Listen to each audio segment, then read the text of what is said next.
Écoutez Pythalogue, la sagesse soigne l'esprit. Nous parlons des croyances à l'épreuve de l'expérience. Réfléchissez. Pour qu'elle soit juste, la foi ou la croyance doit venir de l'expérience, d'une expérience faite par vous, personnellement et consciemment, non de quelque chose ou de quelqu'un dont on vous a parlé. Vous accorderez de la confiance à un phénomène que vous avez vu de vos yeux, par exemple. Si cette confiance devient totale, définitive, ce sentiment de confiance se sera enraciné en vous.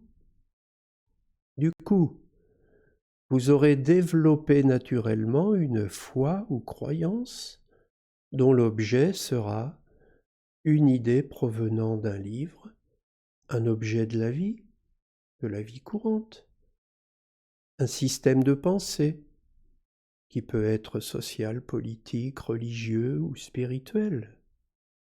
L'objet de votre foi pourra être aussi une personne, par exemple un ami, un leader, un enseignant. Il pourra être vivant ou non, visible ou invisible, une entité, un maître, un Dieu. Dans tous les cas, votre foi ou croyance devra être le résultat d'un bénéfice personnel acquis par vos propres réflexions, par une pratique ou par des tests. En bref, si vous faites confiance à une idée, une chose ou une personne, c'est qu'elle l'aura mérité. Dans le cas contraire, vous serez victime d'une croyance illusoire, sectaire ou fanatique, et cela n'aidera pas votre évolution personnelle. Les répercussions de cette vérité évidente sont énormes, car elles touchent à votre être global, profond, à votre réalité ultime. L'expérience qui vous donnera confiance en une idée, une personne ou une pratique est celle qui ne sera piégée par aucun préjugé.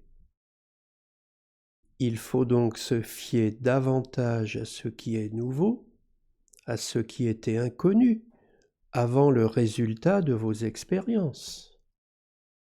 Maintenant, posons-nous la question. Sous quelle forme peut se manifester le résultat de mes expériences ? Ce peut être un sentiment profond à la suite d'une rencontre qui vous apporte de la paix, de la joie. Ce peut être une découverte physique dont le résultat apparaît indiscutable. Cela peut aussi provenir de déductions mentales et de tant d'autres choses ou situations. L'important, c'est que cela doit pouvoir se reproduire. Vous aurez confiance en un médicament si son effet se répète. Ok ? Vous ne saurez qu'un chemin de montagne est sûr que lorsque vous l'aurez emprunté plusieurs fois. Ok ? Vous ferez de même avec un problème mathématique ou avec la façon de construire ou réparer un objet. Ce n'est qu'après plusieurs tests produisant le même effet que votre confiance pourra naître. Dans tous les autres cas, vous serez entré sans vous en douter dans une zone de turbulence. Vous serez victime d'une manipulation. Comment développer de la confiance envers une personne humaine ou un groupe, qu'il soit du passé ou du présent ? Il faut vous méfier des expériences faites sous influence. Sous l'influence des paroles de quelqu'un, sous l'influence d'une émotion qui ne se reproduira pas la fois suivante, sous l'influence d'un système de pensée. Et si vous rencontrez un leader ou un enseignant dans un domaine précis, comment lui faire confiance? Pour cela, il faut acquérir du discernement et de la confiance en vous.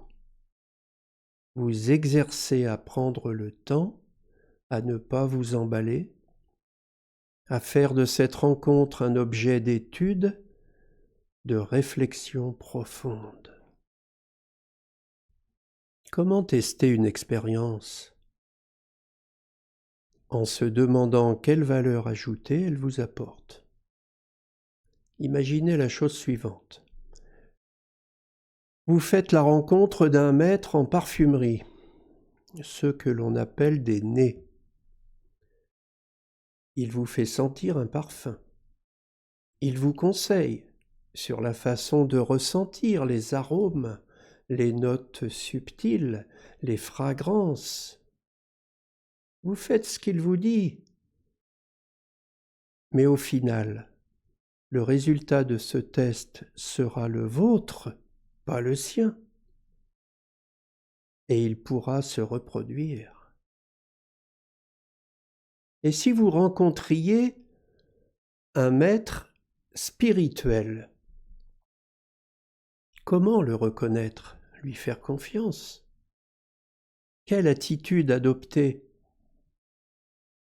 Et comment déjouer les pièges dans ce genre de situation? D'abord, ne pas se fier au discours. Un vrai maître spirituel émet des vibrations en silence, souvent à son insu, sans aucune volonté de contrôle ou de démonstration. Cette énergie vibratoire est ressentie uniquement par le cœur. Et le résultat est profond et durable. C'est pourquoi dans certaines traditions, on a parlé de prière du cœur. Le résultat se manifeste par des états d'être, des qualités qui grandissent en vous, des sentiments de plénitude, de joie, de confiance en soi, par l'amour, l'harmonie, le service des autres. Le but d'un vrai maître spirituel est de faire de vous un maître spirituel, pas un esclave sous sa dépendance. C'est là où le mot maître est un peu ambigu dans la langue française. Il veut faire de vous un être qui grandit, qui acquiert une autonomie de pensée. Car un vrai maître spirituel est entièrement au service des autres, sans rien garder pour lui. À titre d'exemple, saint François d'Assise au XIIIe siècle a soigné les lépreux pendant toute sa vie. Mes amis, réfléchissez profondément aux croyances qui occupent votre vie. Est-ce qu'elles sont le fruit de vos expériences, si belles soient-elles, ou simplement la suite de ce que pensaient vos parents? Est-ce que votre foi a fait de vous un homme ou une femme en recherche, ou quelqu'un qui croit tout savoir? Est-ce que votre cœur brûle de faire des découvertes? Mettez-vous au travail pour vous-même. Évaluez honnêtement ce à quoi vous croyez, faites-en l'inventaire.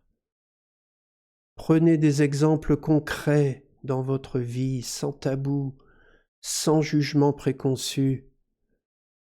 Dans certains cas, comme les religions ou la politique, c'est difficile.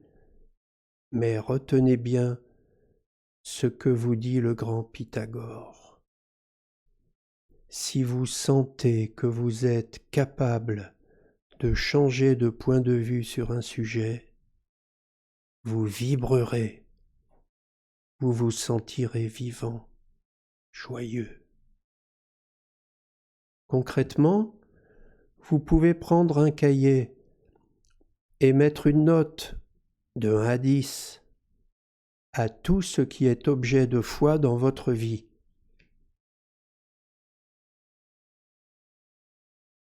Vous pouvez aussi faire 2 colonnes sur une feuille de papier. Notez à gauche, sur la colonne de gauche, ce que vous croyez mais qui ne sert à rien. Notez à droite les croyances qui aident votre vie à progresser, à s'embellir. Les répercussions seront immenses.